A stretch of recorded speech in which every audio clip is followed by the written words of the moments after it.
પ્રથમ આઈવીએફ અને urology clinic દ્વારા આઈવીએફ બાળકો સાથે નાતાલની ઉજવણી કરાઈ। પ્રથમ આઈવીએફ અને યુરોલોજી ક્લિનિક દ્વારા પોતાની ચોથી આઈવીએફ બેબી મીટનું આયોજન કરવામાં આવ્યું હતું। આ કાર્યક્રમમાં આઈવીએફના માધ્યમથી ગર્ભધારણ કરનાર બાળકો એક સાથે ભેગા થયા હતા। સેલિબ્રેટિંગ લિટલ મિરેકલ ની થીમ અંતર્ગત આયોજિત આ ઇવેન્ટમાં એ વાતને હાઇલાઇટ કરવામાં આવી હતી કે આઈવીએફના માધ્યમથી ગર્ભધારણ કરાયેલા બાળકો કુદરતી રીતે ગર્ભધારિત બાળકો જેટલા જ સ્વસ્થ હોય છે। બોડકદેવ ખાતેના ઔડા ગાર્ડન પાર્ટી પ્લોટમાં આયોજિત આ મીટમાં અમદાવાદ અને આજુબાજુના સ્થળોના મોટી સંખ્યામાં બાળકોની સહભાગિતા જોવા મળી હતી, જે તમામની પ્રથમ આઈવીએફ અને યુરોલોજી ક્લિનિકમાં સારવાર દ્વારા કરવામાં આવી હતી। આ ઇવેન્ટમાં બાળરોગ ચિકિત્સકો સાથે સમયાંતરે આરોગ્ય પરામર્શ અને મનોરંજક પ્રવૃત્તિઓ ઉપરાંત ફેશન શોનો સમાવેશ કરવામાં આવ્યો હતો, જ્યાં બાળકોએ પોતાની સર્જનાત્મક પ્રતિભા દર્શાવી હતી।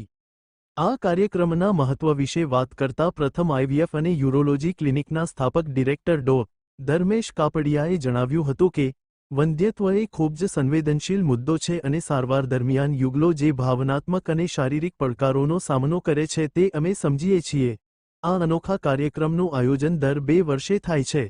આ માત્ર ઉજવણી જ નહીં પણ અમારા અને અમારા દર્દીઓ વચ્ચેના બંધનનું પ્રતિબિંબ પણ છે। આવી ઇવેન્ટ્સ દ્વારા અમારો ધ્યેય એ જાગૃતિ ફેલાવવાનો છે કે આઈવીએફ બાળકો કુદરતી રીતે ગર્ભધારણ કરતા જ સ્વસ્થ અને સક્રિય હોય છે। हाँ जी, नमस्कार। हूँ डॉक्टर कौशल कापड़िया प्रथम आईवीएफ यूरोलॉजी क्लिनिक में 15 वर्षથી आईवीएफ स्पेशलिस्ट तरीके सेवा આપી રહ્યો છું। મારી અમે આઈવીએફની અંદર ખૂબ જ સફળતાનો ઊંચો દર આપીએ છીએ અને સાથે એફોર્ડેબલ રેટ પણ પેશન્ટોને આપીએ છીએ।